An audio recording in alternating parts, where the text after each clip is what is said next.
એ દિવસે જે ઘટના વાત કરીએ તો એ વ્યક્તિ છે જે આરોપી રાહુલ જાટ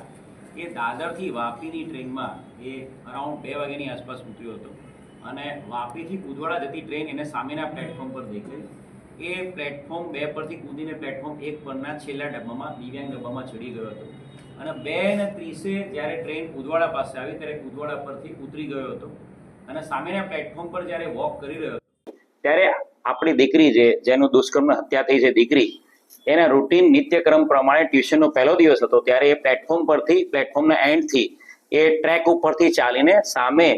જે નિશાળ ફળિયા જવાનો રસ્તો ત્યાં ચાલતી જતી હતી. છોકરી ફોન પર વાત કરી રહી હતી ત્યારે એને એની નજર પડી હતી કે એકલી દીકરી જઈ રહી છે. એની નજર પડતા એનો પીછો કર્યો હતો અને જ્યારે અવાવરું જગ્યા જ્યાં કોઈ વ્યક્તિની મુવમેન્ટ નહોતી નિશાળ ફળિયાથી 300 મીટર પહેલા ત્યારે એનું મોઢું દબાવી દીધું હતું, એને બેભાન કરી દીધી હતી અને એને જે ઝાડીવાળો એરિયા છે એમાં ફેંકીને